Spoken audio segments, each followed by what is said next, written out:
I will do whatever it takes to be as generous as possible with the money that God has entrusted to me.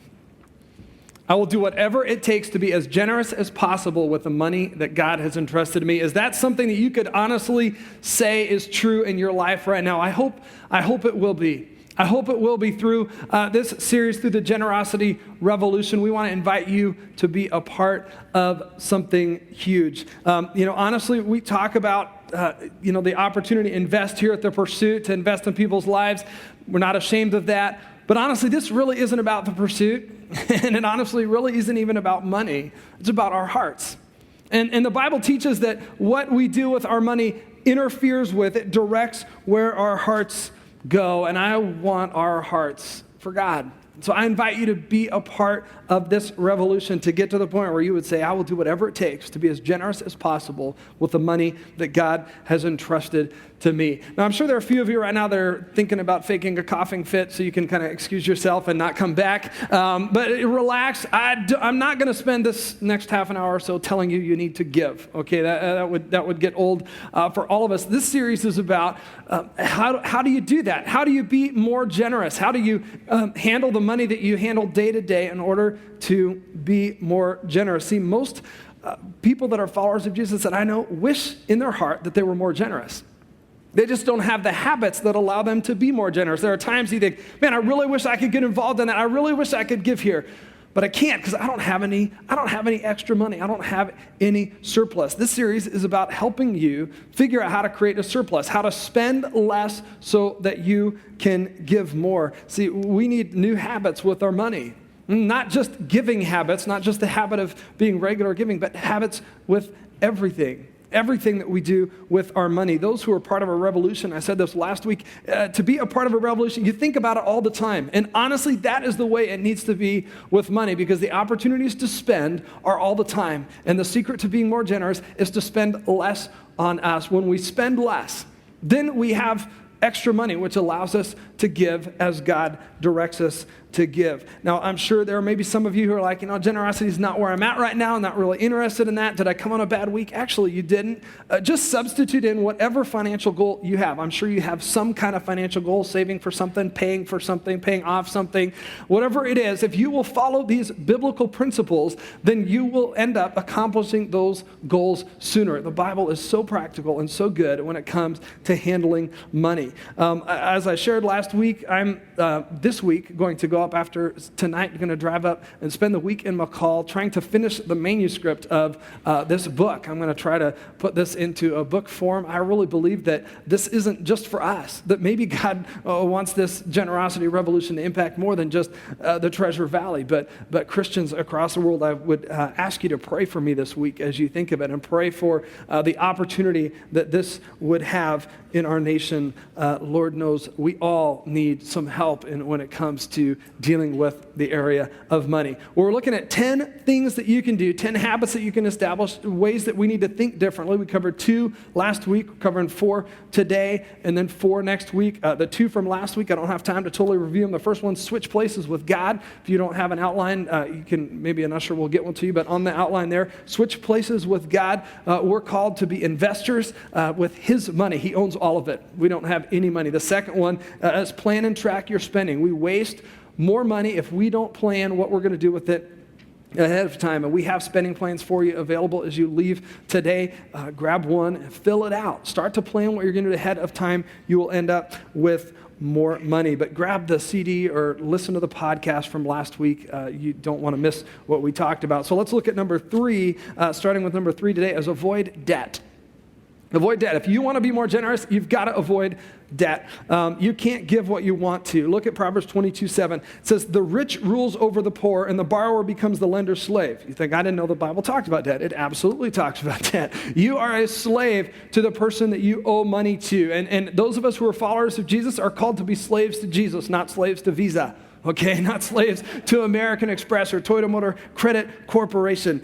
We are to obligate ourselves to serve Him, and we cannot be as generous as we want to be if we obligate ourselves and obligate our money to all of these other places. Now, some of you might say, you know what, I'm okay being a slave. Like, look what I get to drive because I'm a slave. You know, look what I get to wear because I'm a slave. Those of us who are followers of Jesus need to ask the question, what does God think about that? I mean, is God okay with me being a slave? Check out this verse, Romans 13:8. It says, owe nothing to anyone except to love one another, for he who loves his neighbor has fulfilled the law. Let me ask you, do you view that statement as a command or a suggestion? It's interesting, something that we do, and I don't know why we do this. I think the enemy just tricks us, but we tend to view instruction in any other area in the Bible as command, but when it comes to money, we treat it as a suggestion. Look in the context. Go read the context later. It's surrounded by other commands. This isn't a suggestion. This is not a suggestion. God does not want his followers to bind themselves in debt. He wants us to be free. Credit lines and credit cards are not God's way of providing for us. They're our way of going around God's provision for us. We pray for something, God doesn't give it, I'll just charge it. I'll just borrow to get it. Think of what we could collectively do, how much more we could collectively give if we didn't have car payments. I mean, if we didn't owe money in any area, but let's just take just the car payment thing. You know that you can live in 2011 without having a car payment? Lots of people are trying it, actually. There's a lot of people who are saying, I'm sick of not being able to be as generous I want to be in getting rid of their car payments, paying off their cars.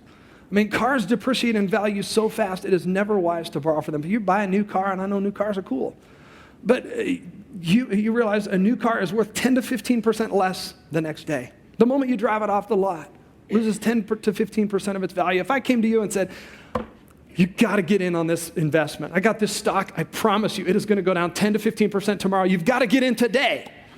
How many of you would sign up for that one? You know, like, wait, it's going to be worth less? Why would I put my money, God's money, why would I invest my money in something that's going to be worth 10 to 15% less? That's what you do when you buy a new car.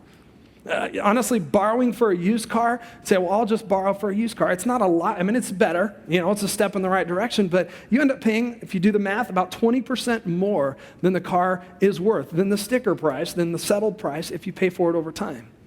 20% more. Why would you pay? Why would any of us pay 20% more than something's worth? And you wonder why we're having issues with our finances. Do you do that at a grocery store? You know, can you add 20% to my bill? You know, that's the way I roll. I like to pay more. That's my financial plan for managing my money is pay. We wouldn't do that. Well, don't do it for a car.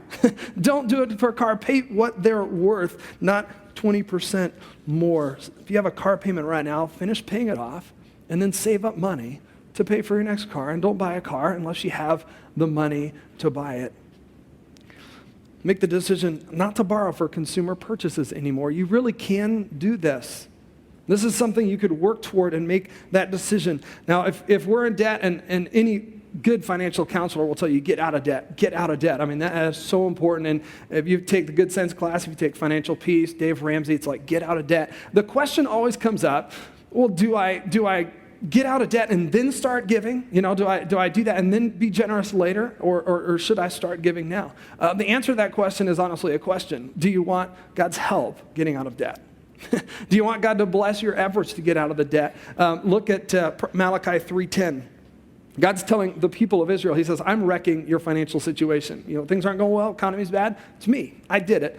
The reason is because you're robbing me. He says, bring the whole tithe, or correlation with whatever percent is appropriate for you, into the storehouse so that there may be food in my house, and test me now in this. The only time in the Bible that we're told it's okay to test God. Be generous. Test him. See if he'll deliver.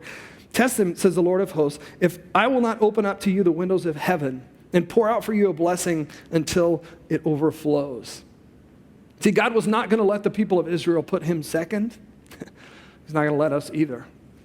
Get out of debt, but let's take our payments on debt out of our own spending money, out of the stuff that we would have spent on ourselves, not on what we would have given away to others. Don't try to get out of debt without God's help. Let's give first so that we invite him to help us. The fourth thing we need to do to be a part of the generosity revolution is start saving.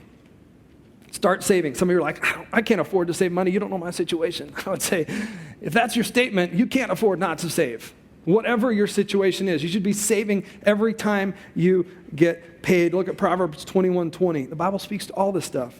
In the house of the wise are stores of choice food and oil, surplus, extra, savings. But a foolish man devours all he has. Doesn't matter how much you make, if you devour everything that comes in, according to the Bible, you are foolish in how you handle your finances. Now, what does this have to do with generosity? I mean, that's what this is about. What does saving have to do with generosity? Two things. One is you can't give big if you don't save big.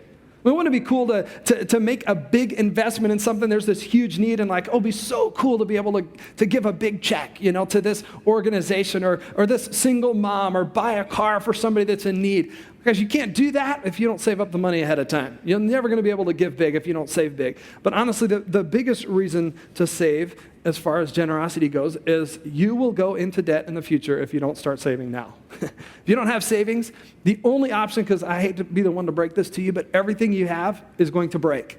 Right? Everything you have is going to need to be replaced. You should never be shocked. Your refrigerator, it's going to die. Car, it's going to get old. Right? Everything, your roof, it's going to start leaking, going to need to be replaced. So instead of just going, wow, I had no idea, and now we just got to charge it, have the discipline now. Sit down in your finances and go, what are the things in the next 5 to 10 years that we know we're going to have to do? Braces for the kids? Okay, well, let's start saving now.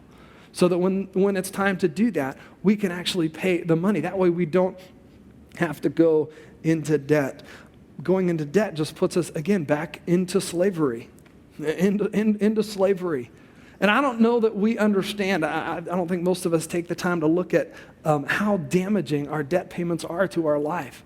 I would encourage you, I encourage people to do this. Go home, take out all of your credit card statements, your car statements, all of your consumer debt, and look at how much you spend in interest every month. Okay, not talking about payments as a whole, that's another question, but just the interest. This is just the money that you're spending because you couldn't wait until you had the money. My encouragement always is to do that in the bathroom because you may vomit, right? I mean, when you look at it like, I spend that much. In fact, I think collectively, and I would challenge you to look at this, collectively, we probably spend more in interest every month than we give to God. Look at it in your own household.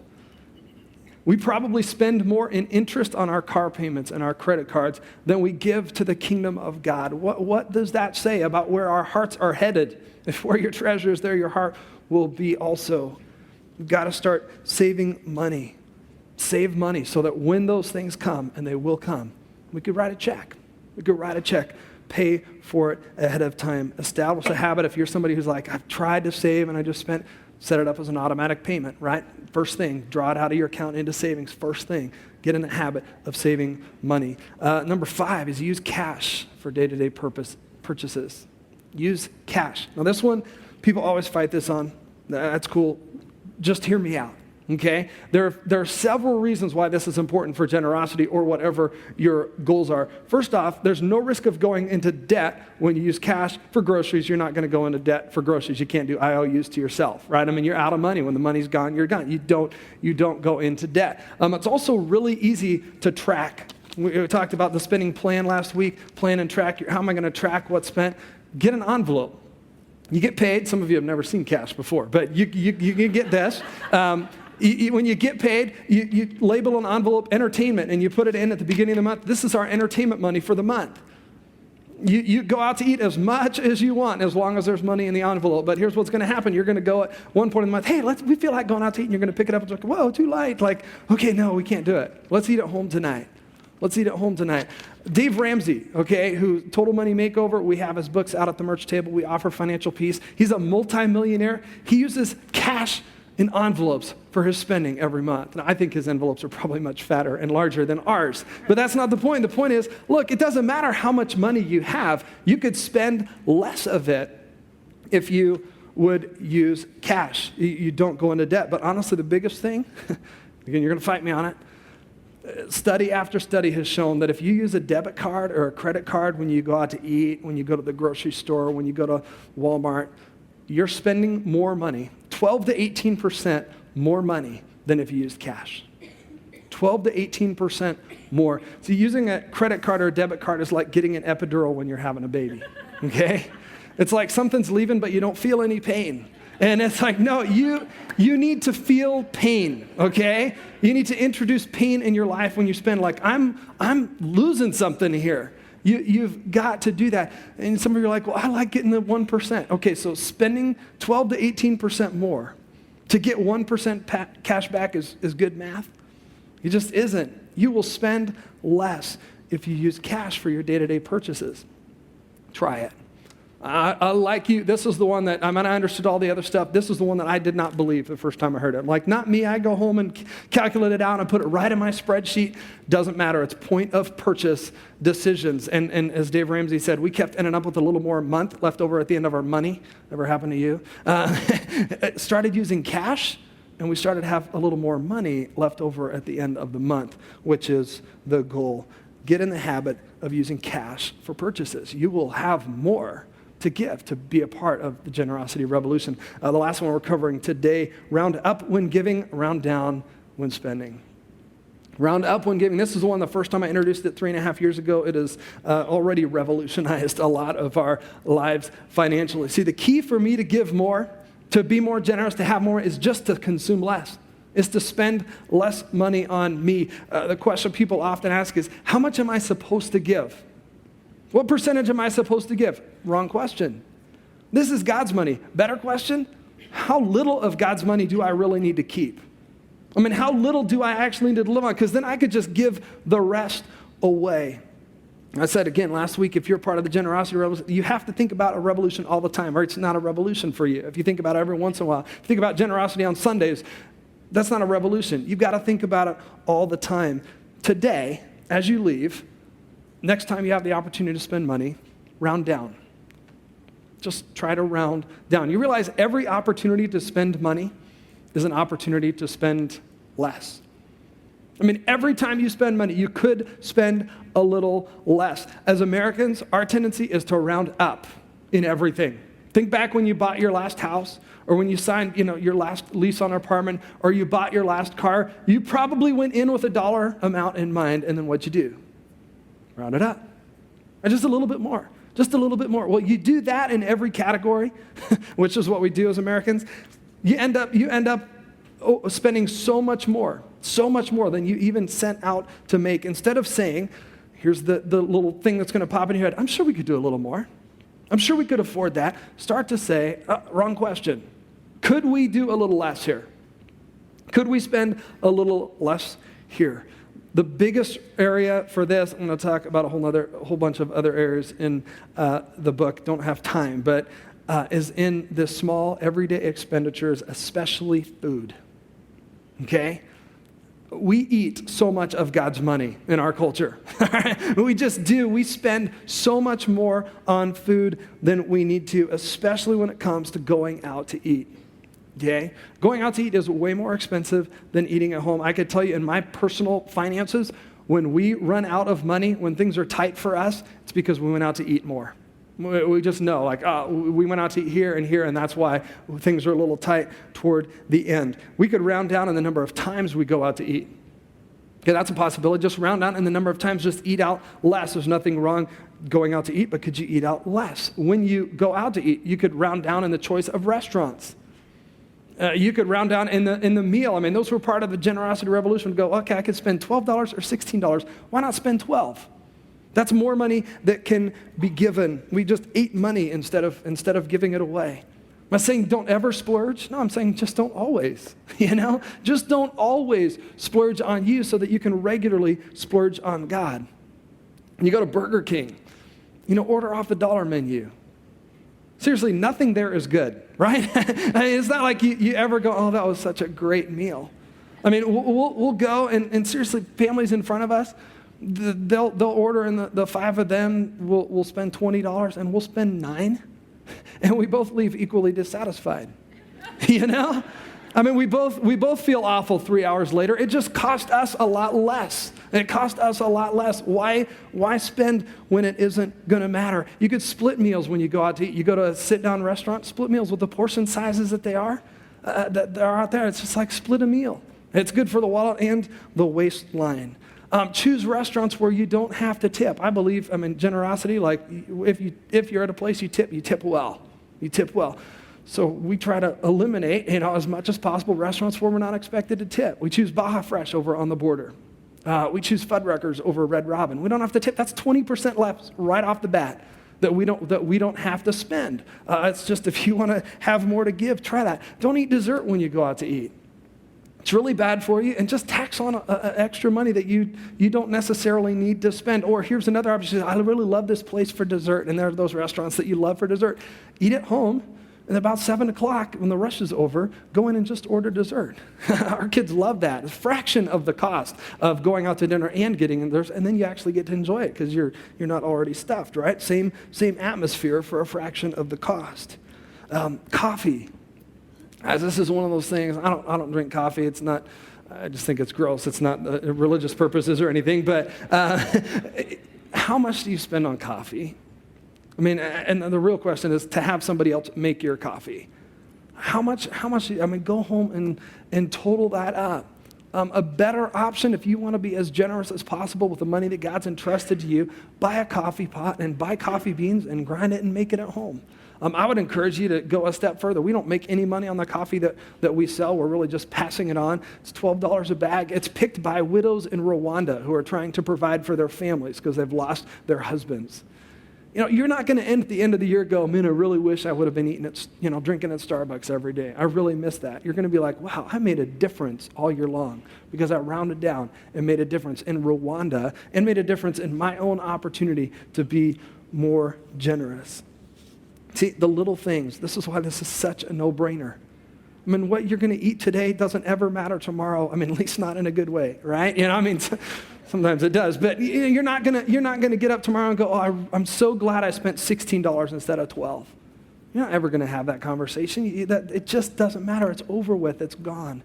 So round down at every opportunity on those small things. On the big things, man.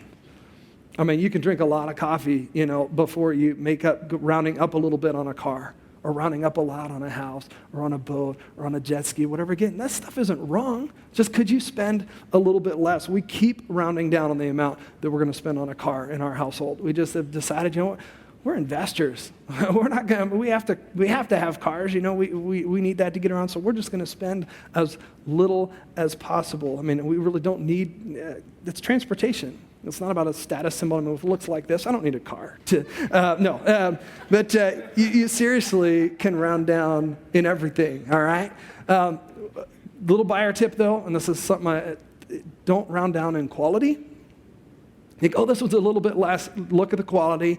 Make sure you're buying something that isn't going to break down because you don't want it to cost you more in the long. It's not about point of purchase. It's about long-term, what's going to cost me the least. How little of God's money can I live on? And then energy efficiency is another big one. I mean, there are things that you can make up the cost by spending a little more ahead of time, make up the cost over time with energy efficiency. So just instead of saying, I'm sure I could do a little more when it comes to spending, just start doing that with giving.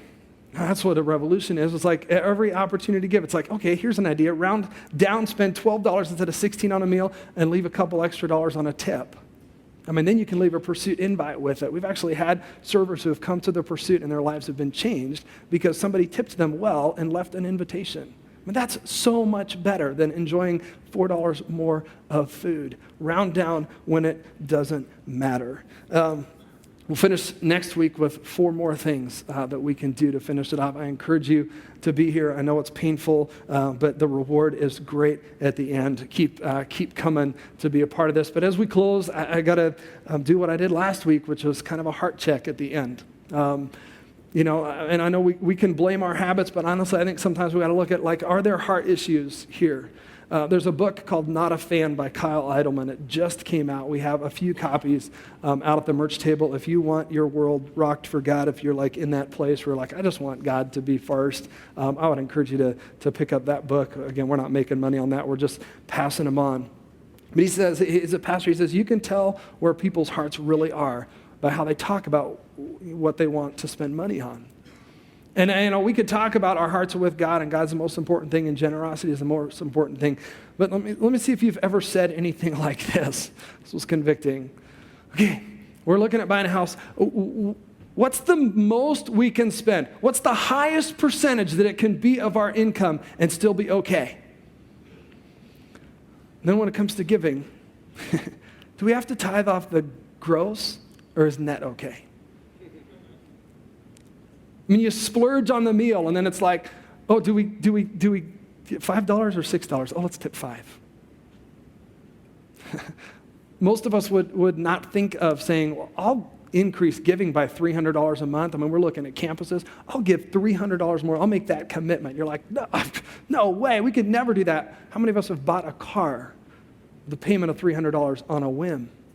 Didn't calculate it out. Didn't see if we're just like, no, this is important to me, so I'm just going to do it. Here's the thing, guys. If we find ourselves keep rounding up, tempted to round up, wanting to round up with stuff, guys, we honestly, we got to ask ourselves, what's most important? And here's the thing. It doesn't matter. I'll just be the one to tell you, pass it on from the Bible. It doesn't matter how much you round up.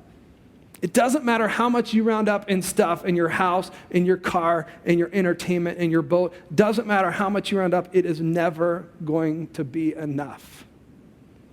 You are not going to be satisfied.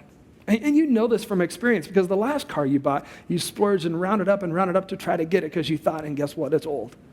Now you want something else. See, we're always going to want something bigger, something faster, something nicer. And it's never going to satisfy. Check out this verse, Ecclesiastes 5:10. Whoever loves money never has enough. Whoever loves wealth is never satisfied with their income. Man, guys, we are the ones who have the truth. We can be spared of spending our life chasing after stuff that will never satisfy us. We've got the inside information and know that Jesus is the living water. He is the only one who will quench our thirst. And if you're thirsty and you keep trying to fill it with stuff, keep trying to satisfy, it's not helping. It's not going to solve the issue. Check out this verse in Psalms. What an amazing statement. Let them give thanks to the Lord for his loving kindness and for his wonders to the sons of men. For he has satisfied the thirsty soul, and the hungry soul he has filled with what is good. If you're hungry, if you're thirsty, you can try everything else, but it is going to fail you. It is going to let you down at the end. The only one who can satisfy what you're thirsting for is Jesus. It is a relationship with him. And so let's figure out and go through the discipline of establishing these habits so that our hearts and our habits are lined up and we can be as generous as we want to be. It's not too late for you to be generous, to be one of those people that just says, man, generosity is where it's at for me. That is what I want out of my life financially. Let me pray. God, we ask you to do your work in us. This is not easy stuff. God, there are people right now contemplating decisions on purchases. God, give them the courage to round down. There are people who are thinking about going into debt, saying we need to go into debt. There's no other choice. God, I pray that you would show them another way. God, we ask you to do a work in us, those who want to be generous. God, that you would work in our hearts, help us to be disciplined enough to establish the habits. And those that don't want to be generous, I pray you would change our hearts. Because whatever else our priorities are, God, we know that's not your desire for us. That it is about you, it is about your kingdom, it is about sacrificing so that other people can know, so that other people's needs can be met, so other people can be told that there is no life apart from you, Jesus. Life is only found when you give your life away. And so I pray that we would live in that truth. And God, we would use our money in such a way that allows us to live on less so that we can give more as you lead us. In Jesus' name, amen. We'll be back next week for part 4. I want to update you on something I said last week that we were going to talk about our campus plans this week. We've always believed, and this is part of it's just financial, that, to build this mega huge building to try to hold all the people that we believe God called us to reach it's just not wise financially. We thought we could accomplish it better with multiple campuses around the valley. That's been our desire from the start. And for the last year and a half, we've been talking about a West Campus, talking about starting in Nampa. We believe that the pursuit would explode in Nampa, that there are not churches doing what we're doing, the way we do ministry, that that softens people's hearts, that allows people to experience what you guys get to experience here.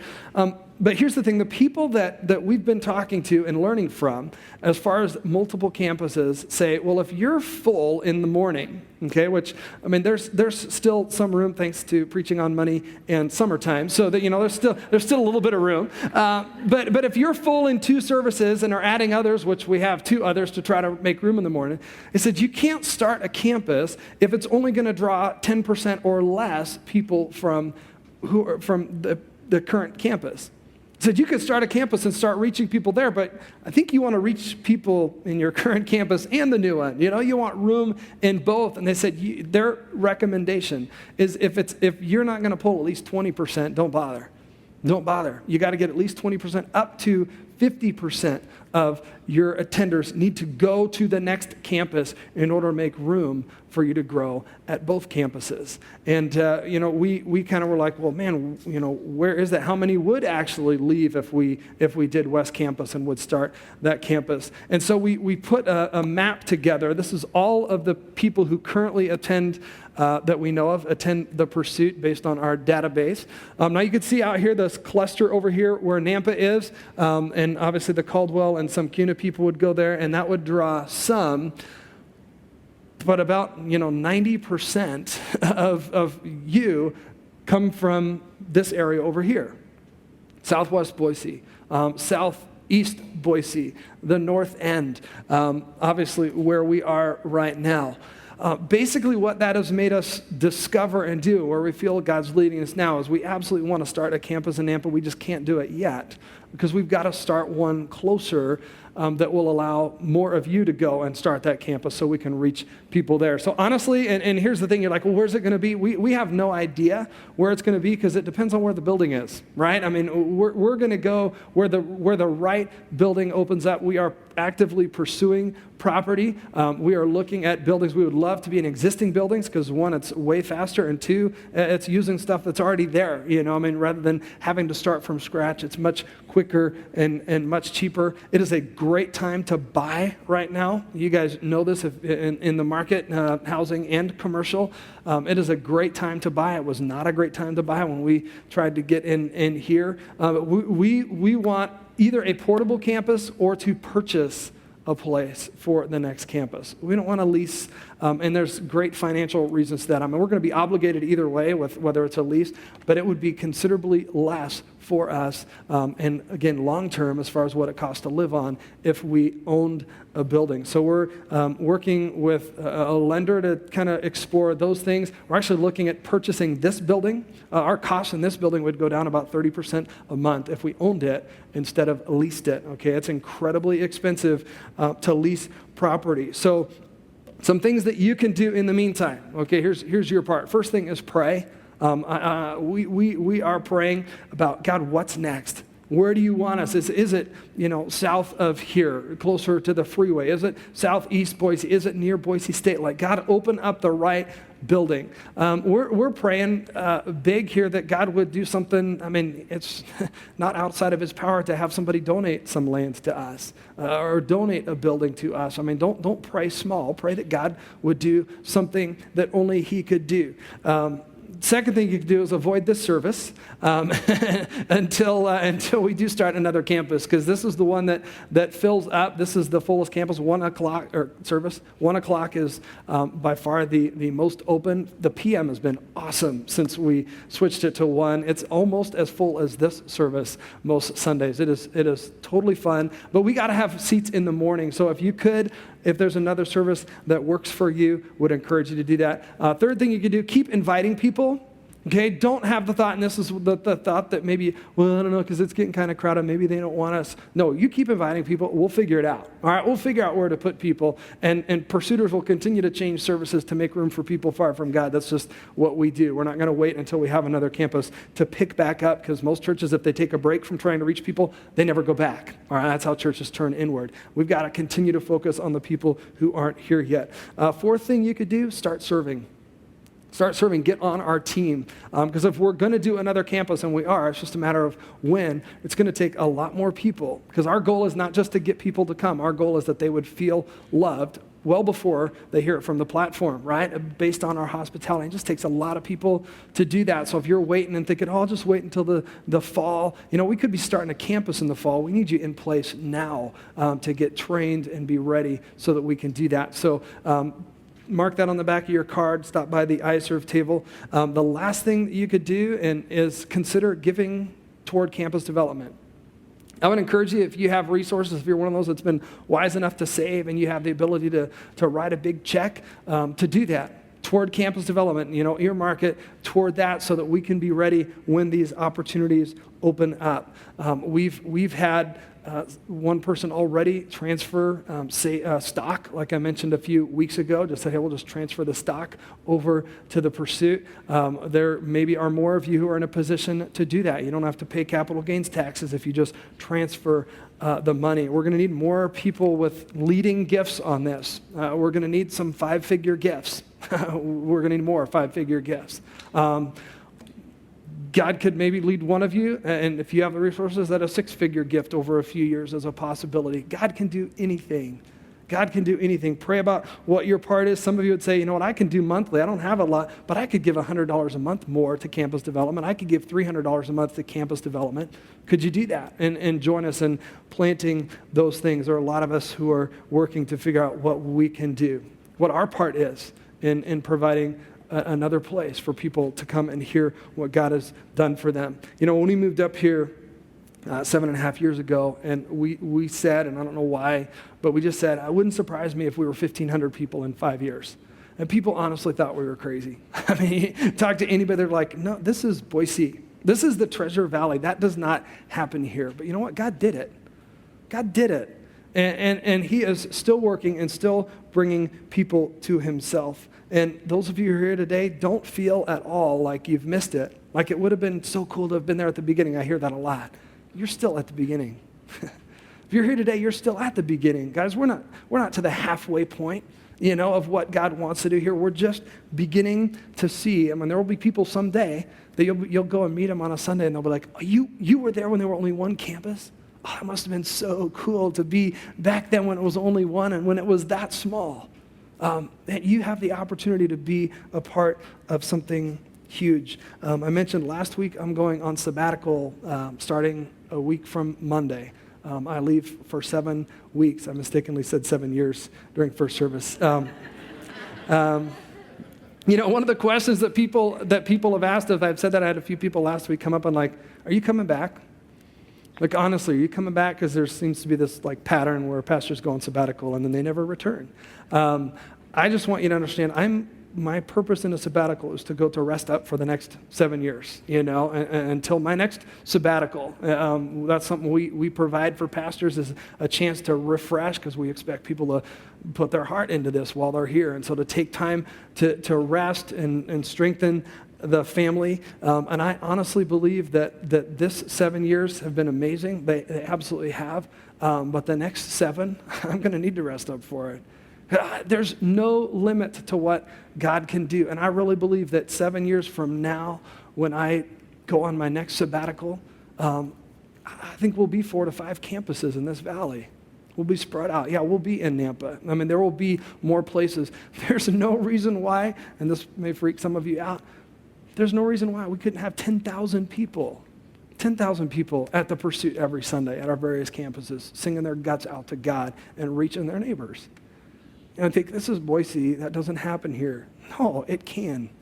God can do anything as we continue to follow him. And guys, there are over 400,000 people in this valley, in our target area, the area that we're trying to reach, that claim no affiliation with God, no real belief in God, no connection to any church. Guys, 10,000 isn't enough. We can't rest then and stop then. We're going to keep trying to reach people. I'll take a sabbatical then to rest up for the next 7. This is the opportunity. Guys, how many people get a chance to be a part of a movement of God like what we're seeing here? Let's not squander it. Let's not squander it. Be a part of what God is doing. God can change any life. God can change any life, and he is changing a lot of lives. We're going to celebrate baptism in just a minute.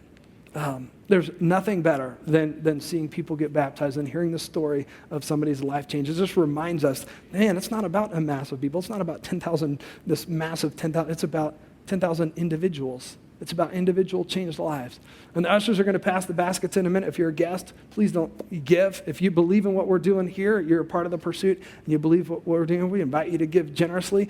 If you don't believe in what we're doing here, then give generously somewhere else. Keep your money and put it somewhere. But and look at what God's doing. And those of you who are getting baptized, you can get up and go out back through those doors and go around and get changed. You'll come up through here. If you have family of somebody getting baptized, when we start to sing, you can come up this way and get pictures if you'd like. But we'll be taking pictures, so you don't actually need to if you trust our photography. But it's awesome. As the ushers pass the baskets, we're going to just see some of the stories, some of the statements of these people being baptized throughout the day. Absolutely awesome. Thank you for being here. I hope you'll enjoy this as we give.